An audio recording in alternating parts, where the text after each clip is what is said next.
नमस्कार स्टूडेंट। हम लोग पढ़ रहे थे इंडियन इकोनॉमी और इंडियन इकोनॉमी में अभी तक हम लोग 19 लेक्चर यहाँ पर कवर कर चुके हैं। आज हम लोग यहाँ पर जो हमारा आज 20वां लेक्चर है, इसमें हम लोग बात करेंगे राजकोषीय नीति पार्ट सेकेंड। इसका मतलब राजकोषीय नीति का पार्ट फर्स्ट हम लोग यहाँ पर पढ़ चुके हैं। तो उसमें जिन बच्चों ने वो क्लास अभी तक ना देखा उसको देख लीजिएगा, तभी ये वाला लेक्चर समझ में आएगा। तो हम लोग आज इस लेक्चर में आगे की कहानी शुरू करते हैं। तो मैं आपको बता दूं, यहाँ पर हम लोग इकोनॉमी कुछ उस अंदाज में पढ़ रहे हैं जिस अंदाज में यूपीएससी क्वेश्चन पूछता है। ओके, तो आज हम लोग बात करने वाले हैं कुछ बहुत ही इंपॉर्टेंट चीज़ों पर। तो छोटे छोटे पहले हम लोग टर्म्स यहाँ पर देख लेते हैं, जैसे लेबी। ये लेबी क्या होता है? इसको हम इंग्लिश में फी बोलते हैं। और फी तो हम लोग जानते हैं क्या होता है, क्यों भाई? फी क्या होता है? तो जैसे हम लोग कोई सर्विस देते हैं और उसके बदले में जो पैसे लेते हैं वही तो फी होता है ना। जैसे एक टीचर अगर किसी को पढ़ाता है, अपनी सर्विस देता है, तो उसके बदले में फी लेता है। इसी प्रकार एक डॉक्टर अगर अपनी सर्विस देता है तो वो फीस लेता है, वही है ये। तो यहाँ पर हम लोग बात करेंगे, चूंकि फिस्कल पॉलिसी पढ़ रहे हैं, राजकोषीय नीति पढ़ रहे हैं, तो इसमें हम लोग सरकार के संदर्भ में भी देखेंगे। तो जब सरकार द्वारा प्रदत्त किसी सेवा के बदले, मतलब जब सरकार कोई सर्विस प्रोवाइड करती है तो उसके बदले में अनिवार्य रूप से उसे अंशदान दिया जाता है, उसे ही बोलते हैं फी या लेबी। बात समझ में आ गई? फिर से सुन लो एक बार। जब सरकार द्वारा प्रदत्त यानी दिया गया किसी सेवा यानी सर्विस के बदले अनिवार्य अंशदान किया जाता है, यानी उसको पे करते हैं, तो उसे कहते हैं लेबी या फी। छोटा सा टर्म है, जानना चाहिए। नेक्स्ट हम लोग बात करेंगे यहाँ पर डायरेक्ट टैक्स, मतलब टैक्स की बात करेंगे। तो जो टैक्सेस होते हैं यानी कर, ये बहुत इंपॉर्टेंट है। टैक्स, तो टैक्स जो होते हैं वो दो कैटेगरीज की होती है मोटे तौर पर। तो जैसे एक होता है डायरेक्ट टैक्स यानी प्रत्यक्ष कर, डायरेक्ट टैक्स, और दूसरा होता है इनडायरेक्ट टैक्स। ये बहुत इंपॉर्टेंट है। इसको कहते हैं प्रत्यक्ष कर और इसको कहते हैं अप्रत्यक्ष कर।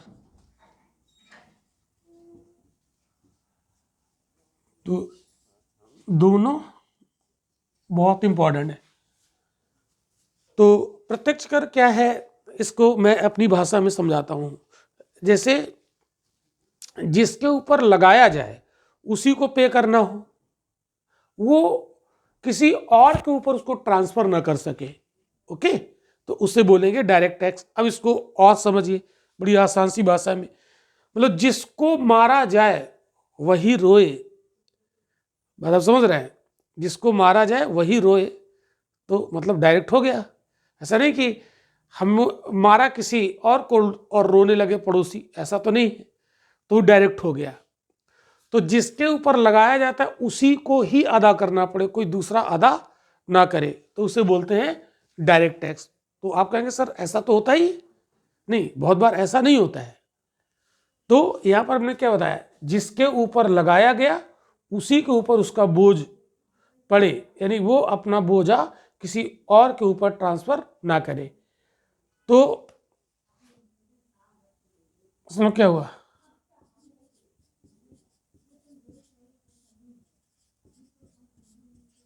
जिसके ऊपर लगाया जाए उसे ही देना पड़े, तो वो टैक्स क्या कहलाएगा? Direct tax. इसको थोड़ी सी टेक्निकल भाषा में यहां पर देखेंगे। वे कर जिनके मौद्रिक बोझ को टाला ना जा सके, ठीक है, अर्थात वे कर जिनके मौद्रिक बोझ को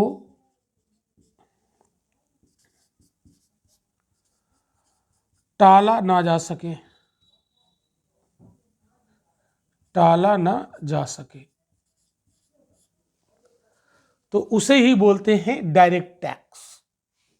कुल मिला के सीधी सी सच्ची सी भाषा में अगर हम लोग समझे कि जिसके ऊपर लगाया जाए उसे ही देना पड़े, यानी जिसके ऊपर मार पड़े वही उसी को चोट लगे, वही रोने लगे, ठीक है, तो वो हो जाएगा डायरेक्ट टैक्स। अब इसका अगर कोई एग्जाम्पल की बात करें, जैसे इनकम टैक्स, इनकम टैक्स इसका एग्जाम्पल हो गया ना बच्चों।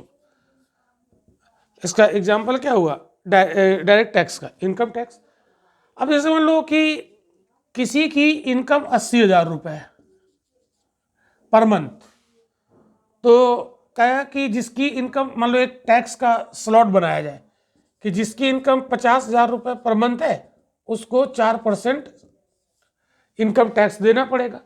तो अब इसकी इनकम तो 80,000 है, तो इसको 4% देना पड़ेगा, ठीक है।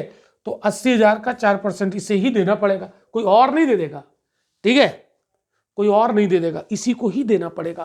तो ये हो गया डायरेक्ट टैक्स। अब हम लोग बात करते हैं इनडायरेक्ट टैक्स की, बड़ा इंटरेस्टिंग है। तो यहां पर मैंने बताया कि जिसको मारा जाए चोट उसी को लगे और वही रोए, तो वो हो गया डायरेक्ट टैक्स। यहां पर मारा किसी और को जाए और रोने कोई और लगे, यानी मारा जाए किसी को और रोने लगे बगल वाला पड़ोसी, तो वो इनडायरेक्ट टैक्स हो जाएगा। अब कहने का मतलब ये है जिसके ऊपर लगाया जाए फाइनली उसे अदा ना करना पड़े, अदा कोई और करे, ठीक है। तो जिन करों के बोझ को दूसरे पर स्थानांतरित किया जाए, दूसरे पर डाला जा सके, उसे बोलेंगे इनडायरेक्ट टैक्स। तो जिन करों के बोझ को, जिन करों के बोझ को किसी दूसरे पर डाला जा सके, यानी दूसरों पर डाला जा सके, बोझ को दूसरों पर डाला जा सके, तो ऐसे करों को बोला जाता है इनडायरेक्ट टैक्स। फॉर एग्जाम्पल ऐसा कोई कर है क्या? बिल्कुल है। तो फॉर एग्जाम्पल जैसे इसमें हम बात करेंगे एक्साइज ड्यूटी, ठीक है, एक्साइज ड्यूटी जिसको हम लोग कहते हैं उत्पाद कर, एक्साइज ड्यूटी इसको बोलते हैं। तो एक्साइज ड्यूटी में क्या होता है, फॉर एग्जाम्पल जैसे मान लो कि कोई कंपनी है जिसने एक बिस्किट बनाया पार्ले जी, बड़ा पॉपुलर बिस्किट है, हम सब खाते हैं इसको, है ना। तो पार्ले जी कोई बिस्किट बना रही है कंपनी, और उसने एक पार्ले जी का पैकेट है, वो उसका प्राइस है ₹5, यानी 5 रुपए का एक पार्ले जी बिस्किट का पैकेट है। इसमें क्या लिखा रहता है, इसमें लिखा रहता है ₹5 और ब्रैकेट में लिखा है इंक्लूडिंग ऑल टैक्सेस। क्या लिखा रहता है? Including all taxes. इसका मतलब क्या हुआ कि ये बिस्किट तो होगा 4 ही रुपए का, लेकिन ₹1 उसमें टैक्स भी लगा हुआ है। बात समझिएगा ध्यान से। तो जब हम इस बिस्किट को खरीदने जाएंगे तो इसमें हमने क्या अदा किया? 5 रुपए अदा किए और बिस्किट हम लेके आ गए। तो इस बिस्किट की कीमत 4 थी और ₹1 टैक्स था। तो इसको अलग अलग तोड़ के वहां नहीं लिखा गया कि भाई 4 रुपए कीमत है, ₹1 इसका टैक्स, ऐसे नहीं। वो कहेगा टोटल कीमत 5 रुपए इंक्लूडिंग ऑल टैक्सेस।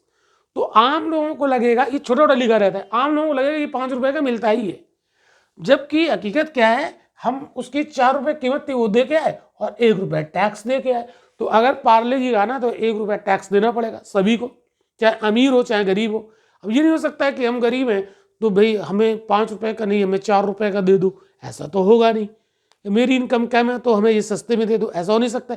चाहे कम इनकम वाला व्यक्ति पार्ले जी का पैकेट खरीदने जाए, चाहे ज़्यादा इनकम वाला खरीदने जाए, सभी को 5 रुपए पे कर रहे हैं। मतलब 4 रुपए तो उसकी कीमत पे की और ₹1 हमने उसका टैक्स दे दिया।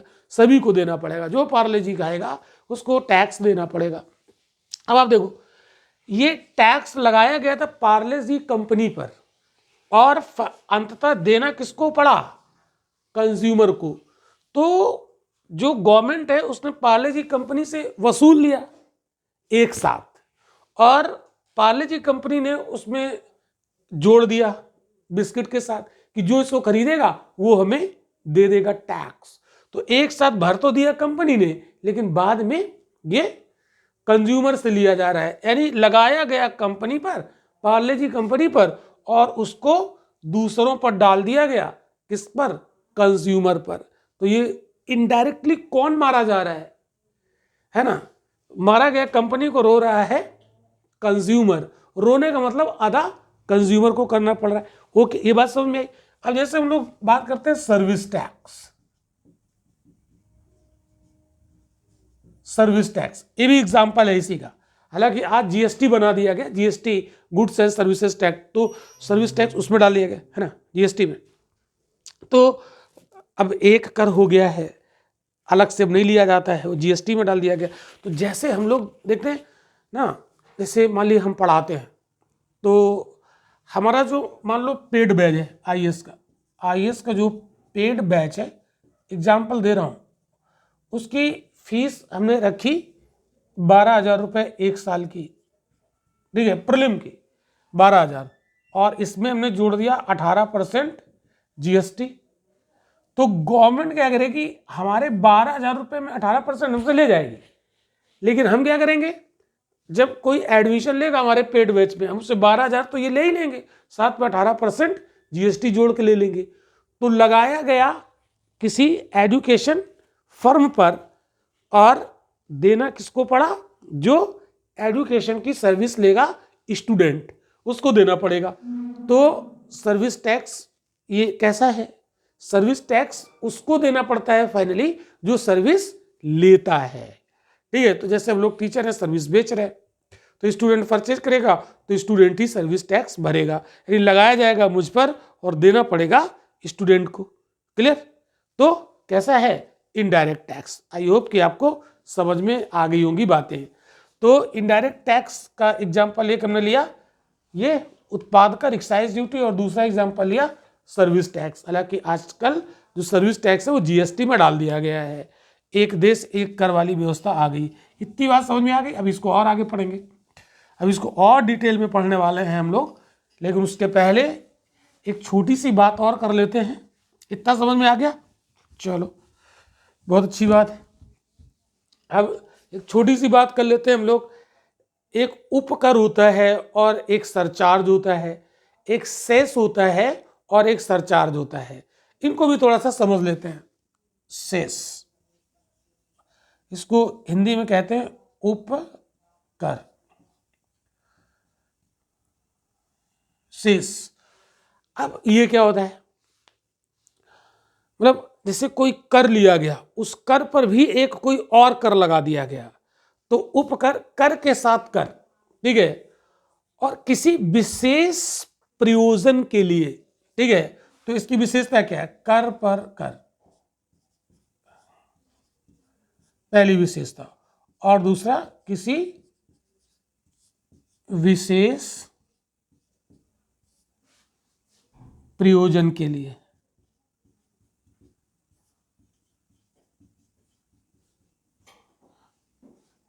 जैसे मान लो, अब इसको हम समझाते हैं।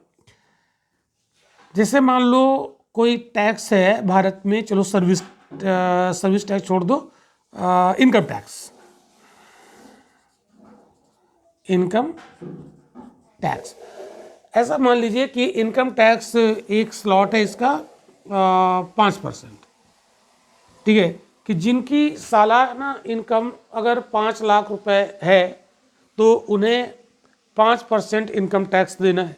ये तो टैक्स हो गया, ठीक है। लेकिन ये कहा जाए कि एजुकेशन को बढ़ावा देने के लिए, ध्यान समझना, एजुकेशन यानी शिक्षा को विशेष रूप से प्रमोट करने के लिए, शिक्षा को विशेष रूप से प्रोत्साहन देने के लिए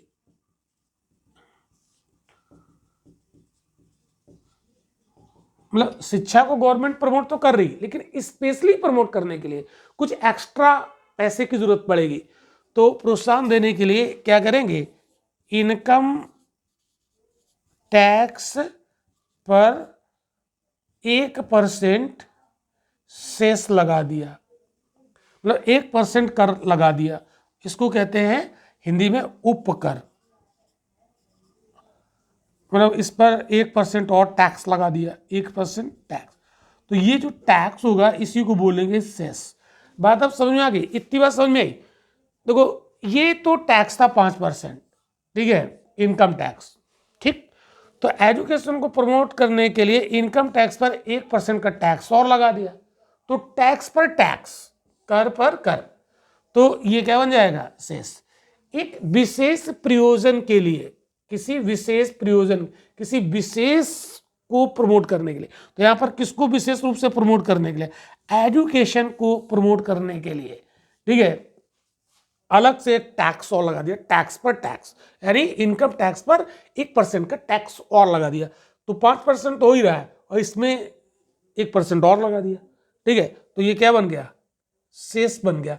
तो शेष कब लगाया जाता है, किसी विशेष प्रयोजन के लिए कर पर कर लगा दिया जाता है, उसको शेष कहते हैं। ऐसा आपको देखने को मिलेगा कभी कभी। तो गवर्नमेंट अपने बजट में ऐसा भी कर देती है किसी विशेष सेक्टर को, हेल्थ को प्रमोट करने के लिए। तो कहने मतलब ये ना कि इनकम टैक्स 5%, उस पर 1% और लगाया जाएगा शेष, उससे होने वाली जो इनकम है वो एजुकेशन पर खर्च की जाएगी। तो विशेष प्रयोजन हो गया ना, ठीक है। अब एक टर्म आपको और मिलेगा जिसको हम लोग बोलते हैं सरचार्ज, ठीक है। तो सरचार्ज देख लेते हैं भाई।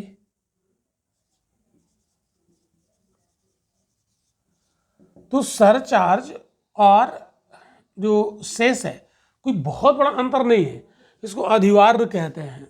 हिंदी में क्या कहते हैं, अधिभार, अधिभार, अधिभार, अधिभार, अधिभार बोलते हैं इसको, ठीक। तो ए भी बेसिकली कर पर कर होता है, ए भी कर पर कर होता है। फिर कहेंगे सर अंतर क्या है, अंतर है तो सरचार्ज जो होता है सामान्य तौर पर डायरेक्ट टैक्स पर लगता है, ठीक है। यहां पर लिख देता हूं सरचार्ज, जनरली यानी सामान्य तौर पर, सामान्य तौर पर डायरेक्ट टैक्स पर लगता है, डायरेक्ट टैक्स पर लगाया जाता है, ये इनडायरेक्ट पर नहीं होता है, ठीक है। और विशेष प्रयोजन के लिए होता है वो शेष जिसको हमने बोला। तो यहां पर जबकि शेष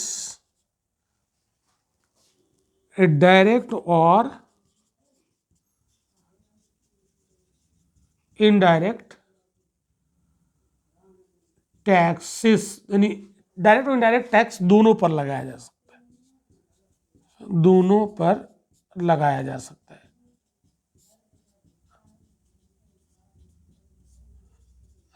तो ये शेष और सरचार्ज में अंतर हो गया, ठीक है, क्लियर। तो ये कभी कहीं पर टर्म यूज किया जाए बजट में, राजकोषीय नीति में, फिस्कल पॉलिसी में, तो आप उसे समझते रहिएगा, क्लियर। चलो आगे बढ़ते हैं। अब लोग बात करेंगे जो केंद्र सरकार के डायरेक्ट टैक्स कौन कौन से हैं, ठीक है। तो केंद्र सरकार के डायरेक्ट टैक्स, तो डायरेक्ट टैक्स की डेफिनेशन आपको बता दी गई और अब उसके एग्जाम्पल आपको बता दें कौन कौन से हैं। तो जैसे अभी हमने आपको बताया था इनकम टैक्स, ठीक है। तो जैसे एग्जाम्पल कुछ जो भी है वो बता देते हैं, ठीक है। इनकम टैक्स आयकर, व्यक्तिगत आयकर है, व्यक्तिगत इंडिविजुअल की होती है, ठीक है, आयकर। दूसरा निगम कर, कंपनियों पर लगता है निगम कर, इसको कहते हैं कारपोरेशन टैक्स, ठीक है। बहुत सारे टैक्सेस और थे जो कि आज बंद कर दिए गए हैं, जैसे व्यय कर होता था, ठीक है, एसेट पर और उपहार कर, गिफ्ट टैक्स भी लिया जाता था पहले, कि गिफ्ट विफ्ट अगर आप किसी को देंगे तो अगर जितना महंगा गिफ्ट देंगे उस पर टैक्स भी लगाया जाता था, तो वो आजकल नहीं लिया जाता है, बंद कर दिया गया है। ठीक है, जैसे वेल्थ कर, संपत्ति कर,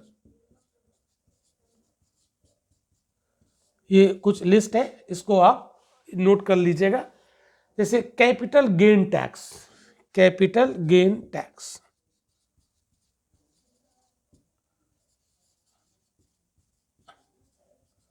कैपिटल गेन टैक्स, ठीक है। डिविडेंड टैक्स, लाभांश कर, लाभांश कर, इसको डिविडेंड बोलते हैं, डिविडेंड, डिविडेंड टैक्स, टैक्स। और कुछ इंपॉर्टेंट जैसे ब्याज कर, ये सभी से आप परिचित हो, जरूरी नहीं है, ठीक है। और ऐसे और थे जैसे फ्रिंज बेनिफिट टैक्स, जो कि 2005-6 में शुरू किया गया, लेकिन 2009 में उसे खत्म कर दिया गया। तो जो खत्म कर दिए गए उनको मैं नहीं बता रहा हूँ। जैसे एक था प्रतिभूत व्यवहार कर, 2004-5 के बजट में लाया गया था, और शेयर के लेन देन में कुल प्राप्त या दी गई रकम पर देना पड़ता है। इसको आप देख लो, प्रतिभूत व्यवहार कर, ये देख लो, प्रतिभूत व्यवहार कर, ठीक है। तो जो प्रतिभूतियों पर, सिक्योरिटीज पर जो लगता है उसकी लेन देन करते हैं ना, जैसे आप कह सकते हैं शेयर का लेन देन जब किया है। शेयर क्या है? एक प्रकार का सिक्योरिटी है। तो शेयर के लेन देन में कुल प्राप्त या दी गई रकम पर देना पड़ता था ये। तो ये 2004-5 के बजट में इसे शुरू किया गया था। भारत सरकार का 2004-5 का बजट आया था, उसमें ये शुरू किया गया था। तो ये क्या होता है, जैसे शेयर का लेन देन करते हैं, शेयर को खरीदा और बेचा जाता है, तो उसमें कुल प्राप्त या दी गई रकम पर ये देना पड़ता था। ठीक है, शेयर खरीदा तो मान लो हमने खरीदा तो हमने पे किया ना, तो पे किया तो उस पे हमें ये उसके व्यवहार पर, है ना, उसको खरीदा बेचा तो उस पर भी कितने का खरीदा कितने का बेचा, उसी हिसाब से उसमें टैक्स लगा दिया जाता था। ठीक है, तो ये होता था। और जैसे एक होता था बैंकिंग केस ट्रांजैक्शन टैक्स, वो भी अब आज खत्म कर दिया गया। 2004-5 बजट में लाया गया था, 2009 में खत्म कर दिया गया। तो जो खत्म कर दिए गए उनको हम बहुत ज़्यादा यहाँ पर नहीं पढ़ने वाले, ठीक है। तो ये हो गए। तो कुछ ये डायरेक्ट टैक्सेस जो है ज़्यादा प्रचलित हैं, आयकर, निगम कर, ठीक है, ये डिविडेंड और संपत्ति कर, ऐसे करके एक ये याद रखिएगा। तो ये कुछ टैक्सेस हैं, बस नाम याद रखिएगा कि ये डायरेक्ट है कि इनडायरेक्ट है।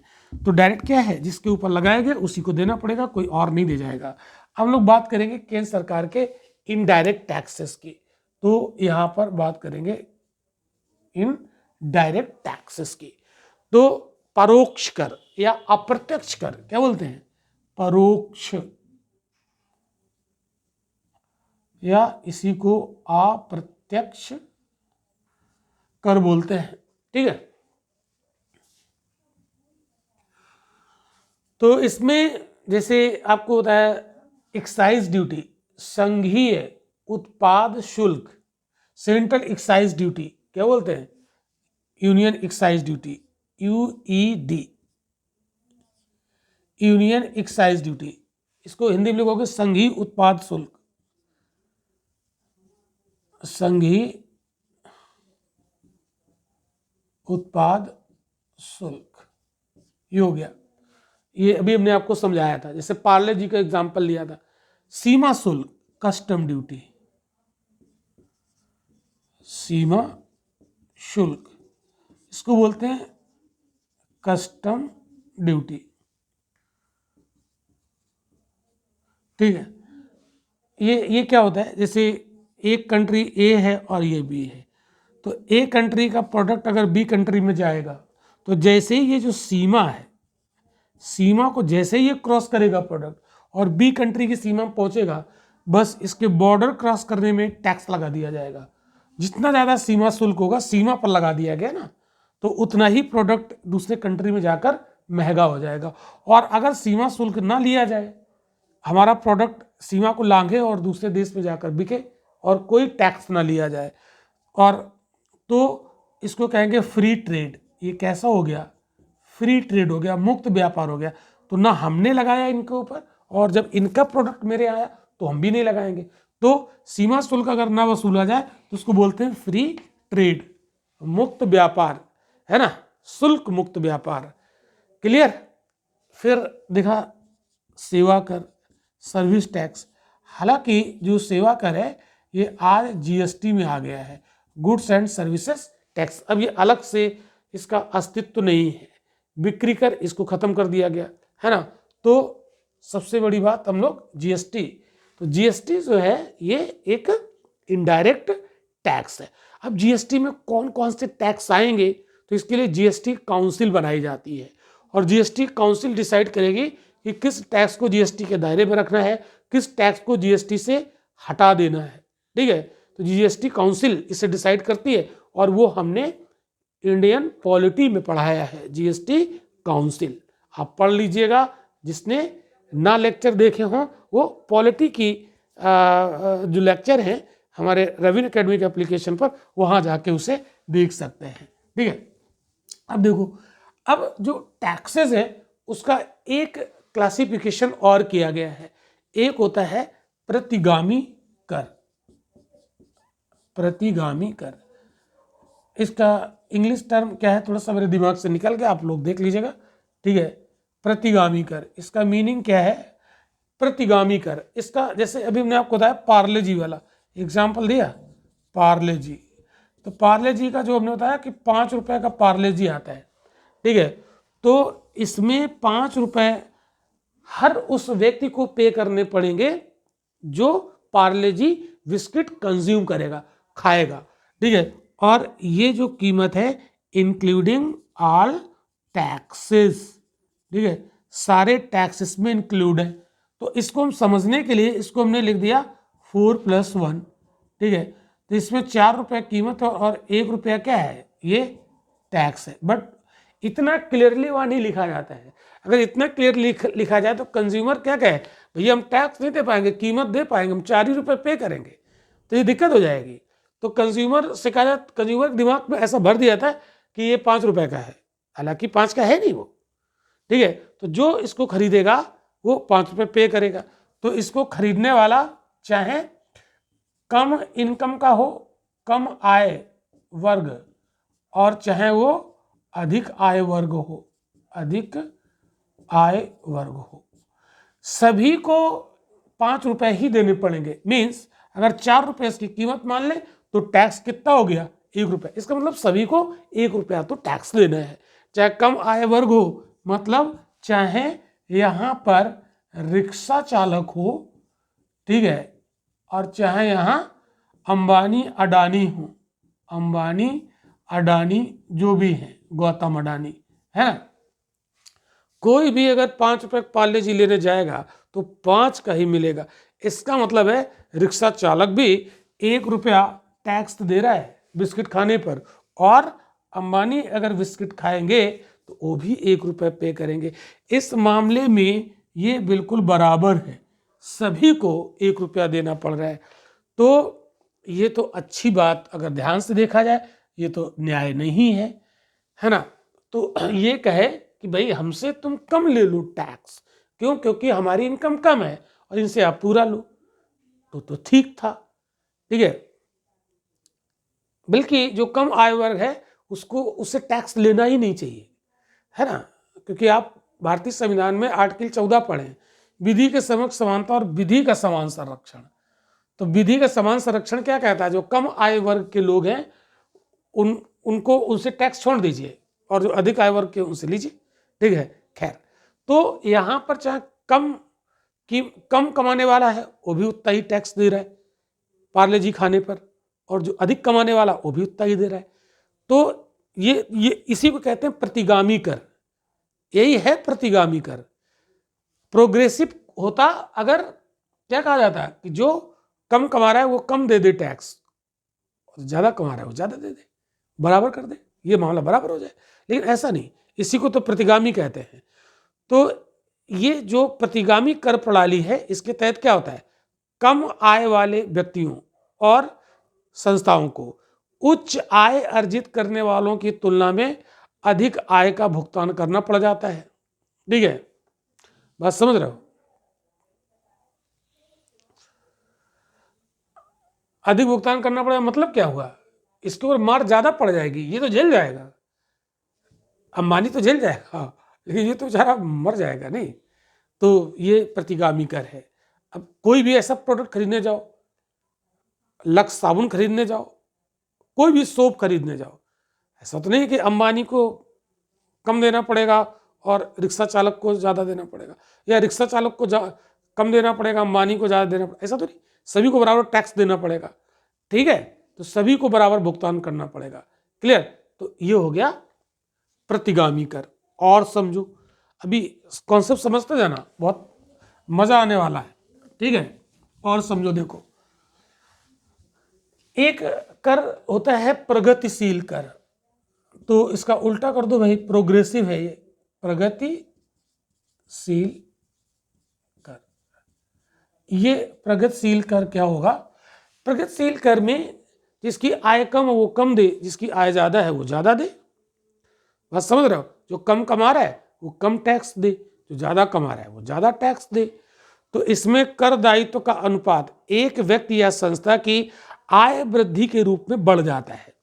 बहुत ध्यान से समझना, जो मैंने पहले जो समझाया कि जो कम कमा रहा है कम दे, ज्यादा कमा रहा है ज्यादा दे। ठीक है, क्लियर? तो हमारी जैसे जैसे आय बढ़ेगी वैसे वैसे हम ज्यादा पे करेंगे, और जैसे जैसे आय मेरी घटेगी हम कम पे करेंगे टैक्स। तो ये तो अच्छी बात है कि ज्यादा कमा रहे हैं हम ज्यादा टैक्स दे रहे हैं, कम कमा रहे हैं कम टैक्स दे रहे हैं, ये तो अच्छी बात है ना। तो इसी को कहते हैं प्रोग्रेसिव है। तो इसमें कर दायित्व का अनुपात, ठीक है, आय वृद्धि के साथ साथ बढ़ जाता है। ठीक है, मैं लिख रहा हूं, इसमें कर दायित्व यानी टैक्स का जो लाइबिलिटी है, कर दायित्व इनकम के साथ, इनकम बढ़ने के साथ बढ़ जाती है, बढ़ जाता है, बढ़ जाता है। ओके, तो जो कम कमाएगा, जो कम इनकम करेगा वो कम देगा, और जब हमारी इनकम बढ़ती जाएगी तो हम ज़्यादा देंगे।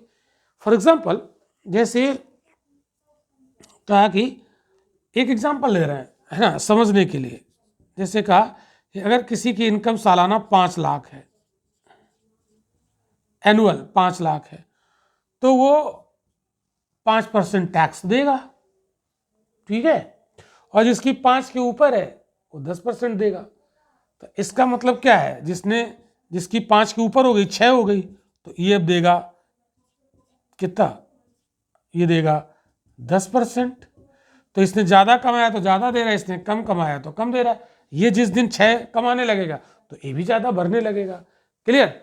तो करों का बोझ कम या मध्यम वर्ग के व्यक्तियों की तुलना में अमीर या उच्च आय वालों पर अधिक पड़ता है। बस समझिएगा, जिसकी आय ज्यादा है उस पर बोझ ज्यादा पड़ेगा, और जिसकी आय कम है उस पर बोझ कम पड़ेगा। तो जो कम आय वर्ग का व्यक्ति है या मध्यम आय वर्ग का व्यक्ति है उस पर प्रगतिशील कर का बोझ कम पड़ेगा, और जो ज्यादा कमा रहा है, अधिक आय वर्ग, बहुत रिच है, तो उनके ऊपर इसका बोझ, भार ज्यादा पड़ेगा। इसीलिए यह प्रगतिशील है। प्रगतिशील तो यही कहता है जो ज्यादा कैपेबल है उससे ज्यादा ले लो, जो कम कैपेबल है उनसे कम ले लो, यही है प्रगति। तो जैसे इसका एग्जाम्पल क्या हो जाएगा, इसका आय कर, इनकम कर, इनकम टैक्स, है ना, वेल्थ टैक्स, संपत्ति कर, जिसके पास कम संपत्ति उससे कम लेना है, जिसके पास ज्यादा संपत्ति है उससे ज्यादा लेना है, जिसके पास इनकम कम है उससे कम लेना है, जिसके पास इनकम ज्यादा है उससे ज्यादा लेना है। क्लियर हो गई बात? ठीक है, आई होप कि ये बात आपको समझ में आ गई होगी। तो जो अभी हमने आपको पार्ले जी वाला एग्जाम्पल दिया था, उस पर जो टैक्स लगता है वो कैसा है, वो अप्रगामी ठीक है, ठीक है, वो अप्रगतिशील है, अप्रगामी है, प्रतिगामी जिसको कहते हैं, ठीक है। और ये वाला जो भी हमने आपको बताया इनकम टैक्स, ये कैसा है, प्रगतिशील है। तो इनकम टैक्स एक्चुअल में डायरेक्ट होता है, डायरेक्ट टैक्स होता है, ठीक है। और जो पार्ले जी पर उत्पाद पर लगेगा वो इनडायरेक्ट होता है। तो इनडायरेक्ट टैक्स, ध्यान से समझिएगा, इनडायरेक्ट टैक्स ज्यादातर कैसे होते हैं, अप्रगामी, ठीक है। और जो डायरेक्ट टैक्स है वो कैसे हैं, प्रगतिशील है। बताओ ये पॉइंट क्लियर हुआ कि नहीं हुआ, ये क्लियर हुआ कि नहीं हुआ, गुड, हो गया क्लियर। चलो, तो ये हो गया। तो जितने भी टैक्सेस लगते हैं ये गवर्नमेंट की इनकम है, ठीक है, ये क्या होती है, इनकम होती है। तो बजट में हम लोग क्या पढ़ते हैं, बजट, राजकोषीय नीति के अंतर्गत ही बजट आता है। तो बजट में हम दो ही चीजें पढ़ते हैं ना, एक पढ़ते हैं आय और एक पढ़ते हैं व्यय, है ना, रिसिट्स और एक्सपेंडिचर, इनकम और एक्सपेंडिचर, रिसिप्ट्स, क्या क्या हमें प्राप्त हुआ, ठीक। तो व्यय करती है सरकार, है ना, और आय भी करती है, ठीक है, यही तो बजट है, इस यही तो राजकोषीय नीति में होता है। तो इसमें हम लोग कुछ कुछ टर्म यहाँ पर सीखेंगे। जैसे हम लोग अगर व्यय की बात करें तो जैसे मैंने आपको पढ़ाया था पिछले क्लास में सार्वजनिक व्यय, ठीक है। तो वो क्या है, दिमाग में बात होनी चाहिए, सार्वजनिक व्यय क्या होता है। तो चलिए हम बात करते हैं यहाँ पर व्यय की। तो इसमें एक व्यय होता है राजस्व व्यय, इस पार्ट को देखते जरा, इसमें आते राजस्व व्यय।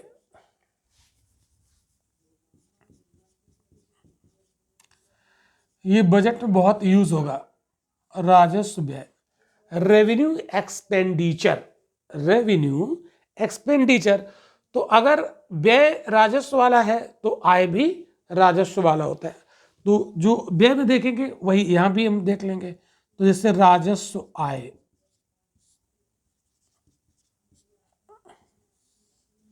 ठीक है। तो चलिए पहले हम लोग राजस्व आय देख लेते हैं, थोड़ा सा इसी समझ लेते हैं, तो व्यय आपको आसानी से समझ में आ जाएगा। जैसे मान लो कि अगर सरकार के संदर्भ में इसको देखेंगे तो सरकार की एक आय होती है राजस्व आय और एक होती है पूंजीगत आय, दो दो होंगे, है ना। तो चलो अगर इसको हम तोड़ के देखें, थोड़ा समझ लो यहाँ पर, तो इसको अगर हम देखें तोड़ दें तो इसमें दो आएंगे,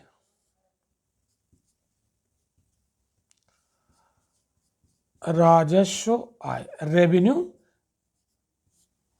रिसिट्स, और पूंजीगत कैपिटल, पूंजीगत आय। इसी प्रकार ये भी होता है राजस्व व्यय और पूंजीगत व्यय।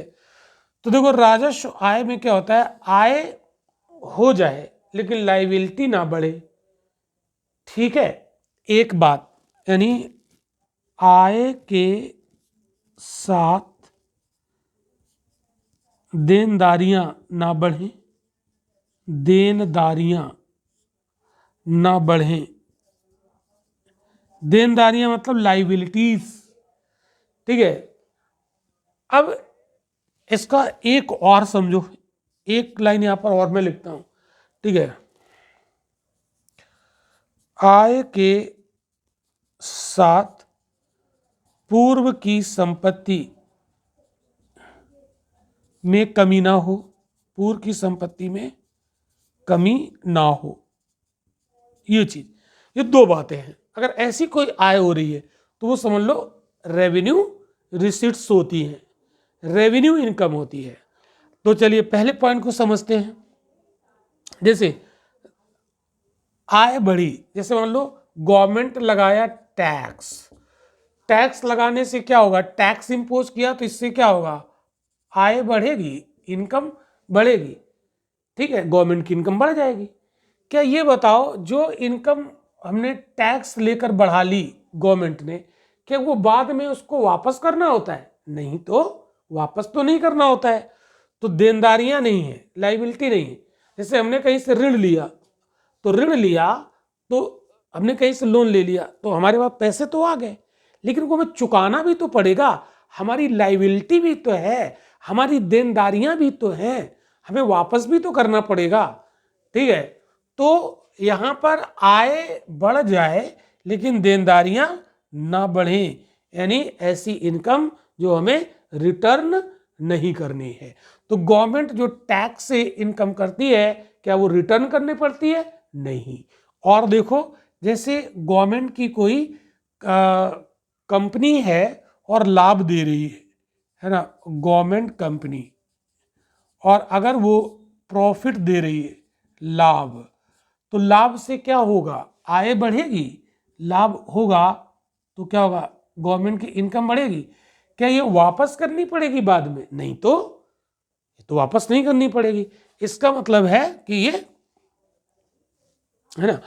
दूसरा, इस पॉइंट को देखो, आय बढ़ेगी लेकिन पूर्व की संपत्ति कम ना हो।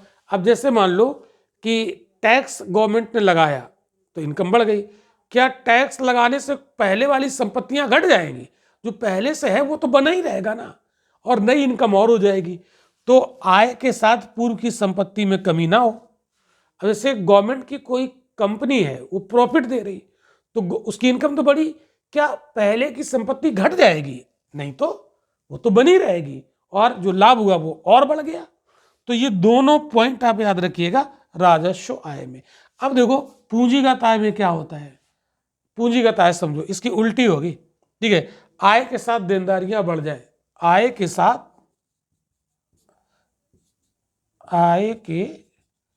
साथ देनदारियां, लाइबिलिटीज भी बढ़े, ठीक है। या आय के साथ पूर्व की संपत्ति में कमी हो जाए, आय के इनकम के साथ, आय के साथ पूर्व की संपत्ति में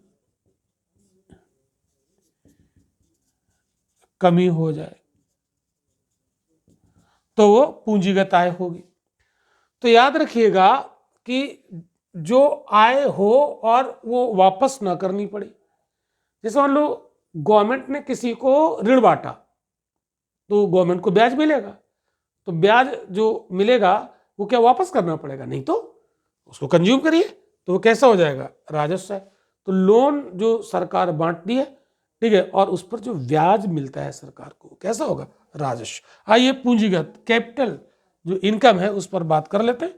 आय के साथ देनदारियां बढ़े, मतलब जैसे गवर्नमेंट ने कहीं से लोन लिया, तो लोन आधा भी तो करना पड़ेगा, पे भी तो करना पड़ेगा।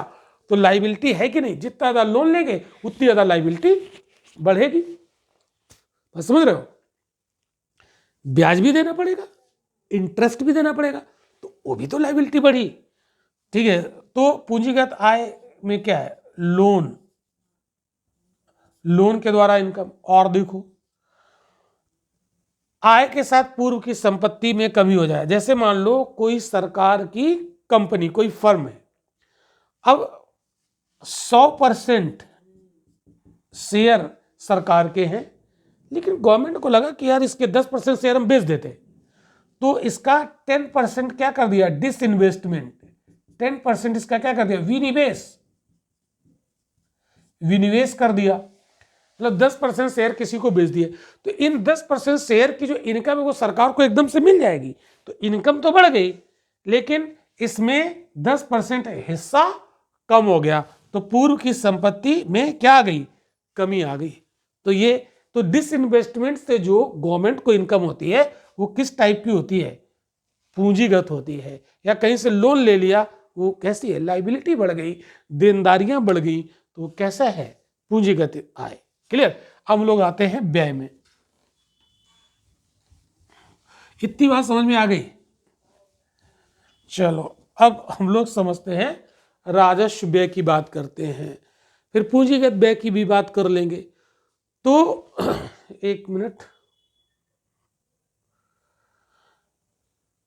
अब ध्यान से समझना, राजस्व व्यय है तो ऐसा व्यय, बहुत ध्यान से समझिएगा, मजेदार है, ऐसा व्यय जिससे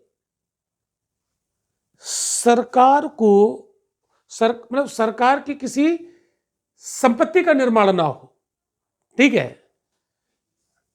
बात आप समझिएगा, संपत्ति का निर्माण ना और खर्च हो जाए, ठीक, तो देखो ऐसा व्यय जिससे नई संपत्तियों का निर्माण ना हो तो उसे, तो ऐसे व्यय को राजस्व व्यय बोलेंगे, राजस्व व्यय कहते हैं। ठीक है, ठीक है बच्चों। अब क्या है देखो, जैसे इसका अब कहें सर एग्जाम्पल देख लो। जैसे प्रशासन चलाने के लिए, प्रशासन चलाया जाता है ना, बिना प्रशासन के काम तो बनेगा नहीं, तो प्रशासनिक खर्च,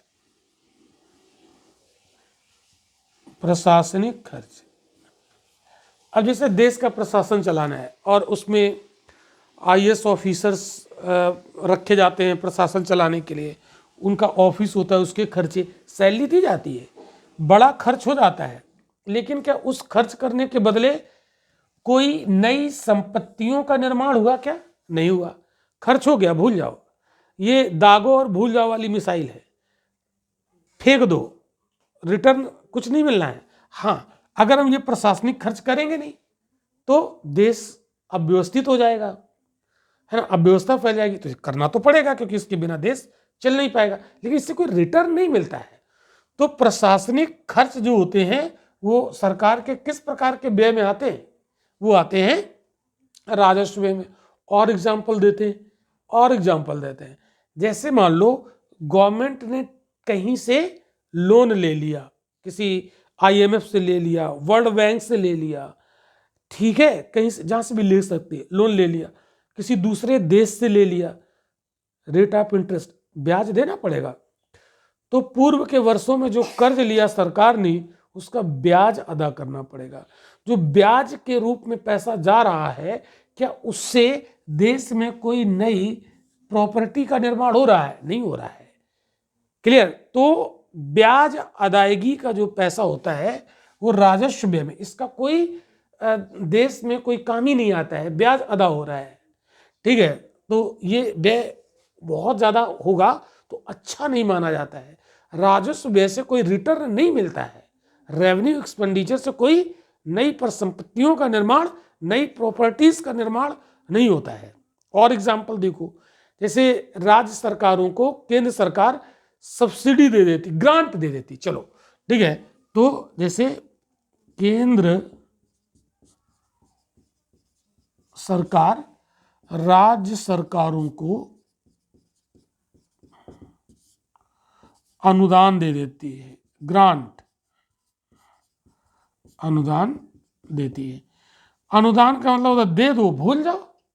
तो अनुदान देने के बाद देखो, अनुदान जो दिया गया केंद्र सरकार की तरफ से, तो केंद्र सरकार का खर्च तो हो ही गया, तो मतलब कि 1 करोड़ रुपए का अनुदान ग्रांट दे दिया किसी राज्य को। ठीक है, तो क्या केंद्र सरकार की कोई नई परिसंपत्ति का निर्माण हुआ? ना, नहीं हुआ ना, वो तो दे दिया, भूल जाओ, दान कर दिया। ठीक है, तो इससे कोई नई परिसंपत्ति का निर्माण नहीं होगा। तो अब आप ये बताओ, क्या राजस्व व्यय अगर ज्यादा है तो ये अच्छी बात है क्या?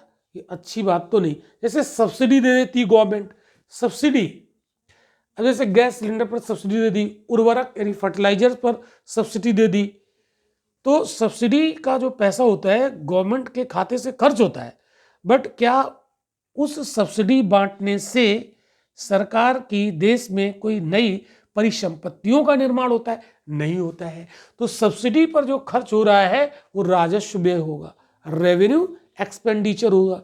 तो रेवेन्यू एक्सपेंडिचर कोशिश की जाती है कि ये कम हो, ठीक है, कम हो, सब्सिडी ना देनी पड़े, ग्रांट ना देनी पड़े, कहीं ब्याज ना अदा करना पड़े, तो रेवेन्यू एक्सपेंडिचर कम हो जाएगा। हाँ, जो प्रशासनिक खर्च है वो तो करना पड़ेगा, वो तो करना पड़ेगा। ठीक है, तो स्पष्ट है कि जो राजस्व व्यय होता है, इसके परिणाम स्वरूप, इसका जो रिजल्ट होता है, क्या इसके परिणाम स्वरूप अर्थव्यवस्था में किसी पूंजी का सृजन होता है, किसी संपत्ति का सृजन होता है? नो, कोई संपत्ति का सृजन नहीं होगा। ठीक है। हाँ, अगर ऐसा व्यय हो, जैसे मान लो सरकार ने खूब सारा पैसा खर्च कर दिया और रोड बनवा दी, रोड, तो रोड एक प्रकार की क्या है, संपत्ति है। ठीक है। इंफ्रास्ट्रक्चर बना दिया, खर्च तो हुआ लेकिन देश में रोड बन गई, रोड पे गाड़ियां चलेंगी, व्यापार होगा, उससे इनकम शुरू हो जाएगी। तो इससे नई रोड एक प्रकार के क्या है, इंफ्रास्ट्रक्चर है। तो उस पर जो खर्च किया वो राजस्व व्यय नहीं होगा, उसमें तो नई परिसंपत्तियों का निर्माण होगा, वो होगा पूंजीगत व्यय। वो कैसा होगा, नई पूंजी बनेगी देश में। अब जैसे मान लो सरकार ने कोई बड़ी बड़ी इमारतें बनवा दी, उस पर खर्च तो हुआ बट इमारत संपत्ति तो है ना। ठीक है।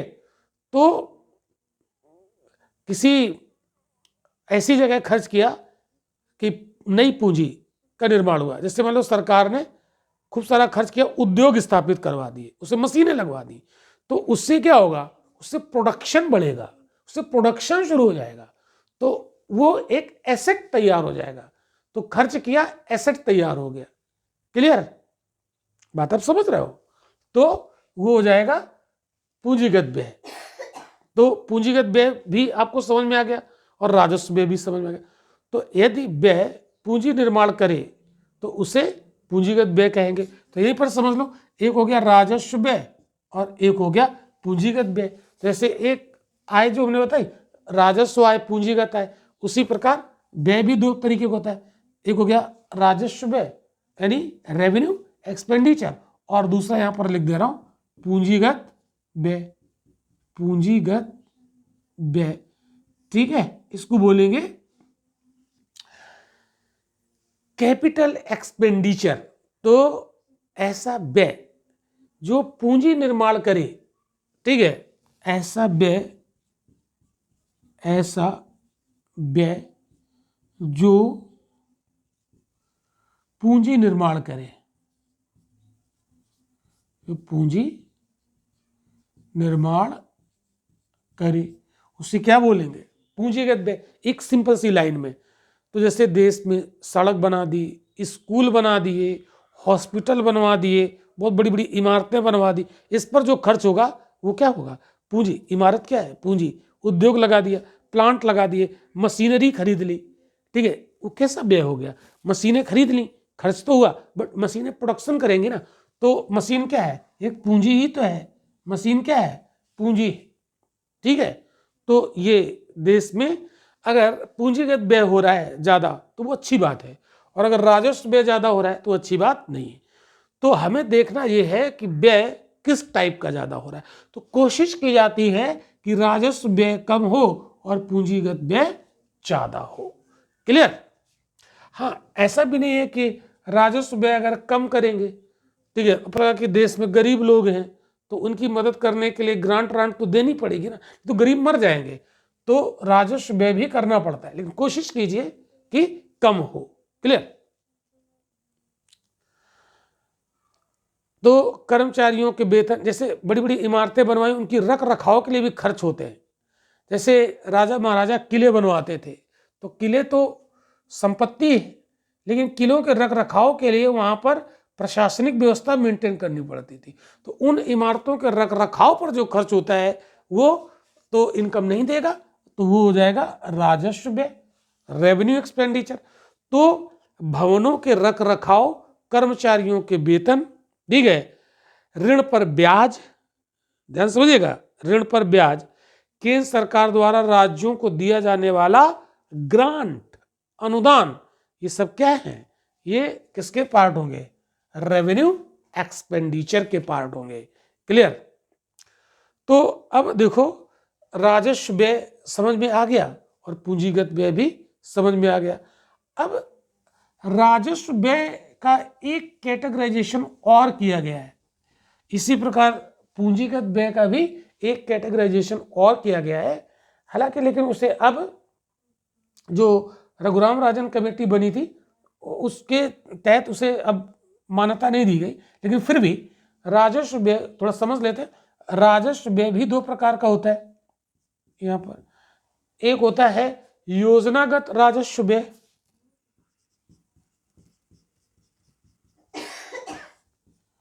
योजनागत राजस्व व्यय, प्लान्ड रेवेन्यू एक्सपेंडिचर, ठीक है।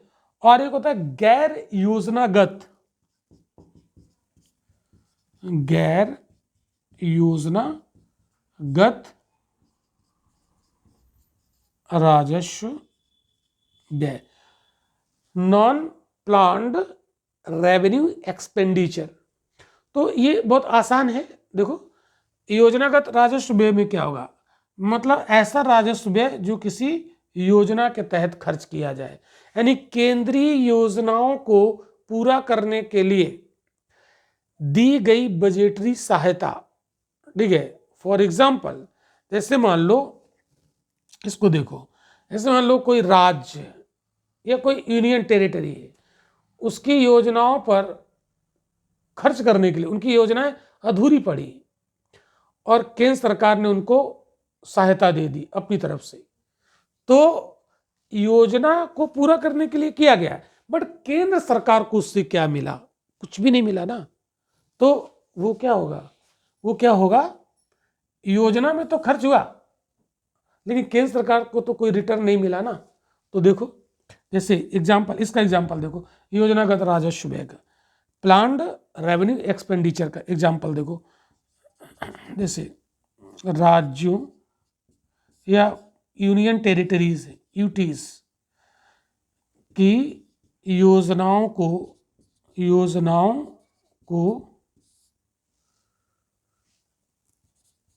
पूरा करने के लिए दी जाने वाली केंद्रीय सहायता के लिए दी जाने वाली केंद्रीय सहायता,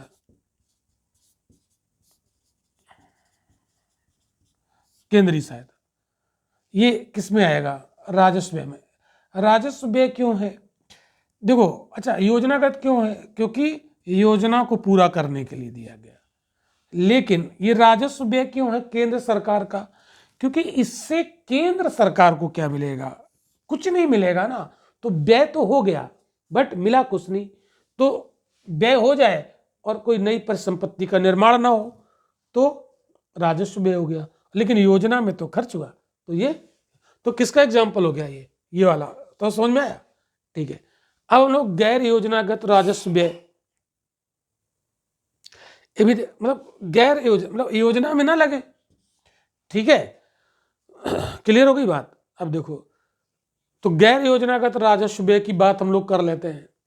तो योजनागत व्यय के अलावा सभी व्यय जो सरकार के सामान्य सामाजिक तथा आर्थिक सेवाओं से संबंधित होते हैं, ध्यान से समझिएगा, योजनागत व्यय के अलावा जितना भी सामाजिक और आर्थिक सेवाओं से संबंधित व्यय होता है वो सारा का सारा गैर योजनागत व्यय में आ जाता है, ठीक है। जैसे फॉर एग्जाम्पल ब्याज अदायगी, राजस्व व्यय तो है लेकिन क्या किसी योजना में लग रहा है, नहीं, तो ब्याज अदायगी इसका एग्जाम्पल होगा, ठीक है। और सब्सिडी है ना, योजना में तो नहीं लग रहा है ना और रिटर्न भी नहीं मिल रहा है ना। वेतन सुरक्षा, जैसे पेंशन दी जा रही है, पेंशन कोई योजना में तो नहीं लग रहा है ना और सरकार का खर्च भी हो रहा है, तो पेंशन जितनी बांटी जा रही है उससे सरकार को कुछ मिल रहा है क्या, कुछ भी नहीं मिल रहा, इसीलिए तो पेंशन खत्म कर दी गई, ठीक है। राजस्व व्यय को कम करने के लिए पेंशन को क्या किया गया, खत्म किया गया। इतनी बात समझ में आ गई। तो राजस्व व्यय आपको समझ में आ गया, ठीक है, क्लियर। गैर योजनागत भी आ गया होगा और योजनागत भी आ गया होगा, क्लियर। तो जो योजनागत व्यय है वो बहुत बार पूंजीगत व्यय हो भी सकता है, ठीक है।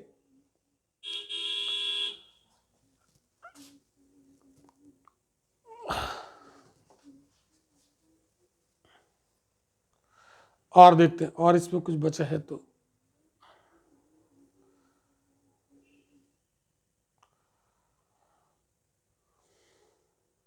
अब देखो यहां पर ये वाला जो मामला है ना, इस पर विचार करने के लिए कमेटी बनाई गई थी। तो एक सी रंगराजन कमेटी थी, इसको जरा यहां पर समझ लो, सी रंगराजन समिति, ये बहुत इंपॉर्टेंट है। सी रंगराजन कमेटी ये गठित की गई थी, मतलब वही 2011 की बात है। तो सार्वजनिक व्यय का प्रभावी प्रबंधन सुनिश्चित करने के लिए, सार्वजनिक व्यय जो गवर्नमेंट का एक्सपेंडिचर होता है ना, तो सार्वजनिक व्यय का प्रभावी प्रबंधन सुनिश्चित करने के लिए, प्रभावी प्रबंधन सुनिश्चित करने के लिए ये मतलब जो सरकार का व्यय है ना, इसका इफेक्टिव मैनेजमेंट कैसे किया जाए, इस पर ये समिति गठित की गई थी, सी रंगराजन कमेटी। तो 2 सितंबर 2011 को इसने रिपोर्ट सौंपी, और इसने जानते हो अपनी रिपोर्ट में क्या रिकमेंडेशन किया कि सार्वजनिक व्यय के योजनागत, है ना, और गैर योजनागत जो व्यय है इसे समाप्त कर दिया जाए। तो सरकार ने इनकी रिकमेंडेशन को मान लिया, और आज जो राजस्व व्यय का योजनागत और गैर योजनागत वाला जो क्लासिफिकेशन है वो हटा दिया गया। ठीक है, तो बात समझ रहे हैं, क्लियर। तो अब इसे नहीं माना जाता है। तो इस प्रकार सार्वजनिक व्यय का वर्गीकरण केवल राजस्व व्यय और पूंजीगत व्यय के रूप में ही देखते हैं, राजस्व व्यय और पूंजीगत व्यय। तो जो व्यय है, एक्सपेंडिचर, सार्वजनिक व्यय यानी गवर्नमेंट का एक्सपेंडिचर, इसके दो पार्ट हैं, एक राजस्व व्यय और एक पूंजीगत व्यय। ये वाला 2011 से हटा दिया गया, अब इसको नहीं माना जाता है। किस कमेटी की रिकमेंडेशन पर? सी रंगराजन कमेटी की रिकमेंडेशन पर। क्लियर। तो इतनी सारी बातें आई होप कि क्लियर हो गया होगा। तो आज के लेक्चर में हम लोग इतना ही रखते हैं। अगले लेक्चर में राजकोषीय नीति के पार्ट 3 में इसकी आगे की चीजों पर हम डिस्कशन करेंगे। Okay, thank you.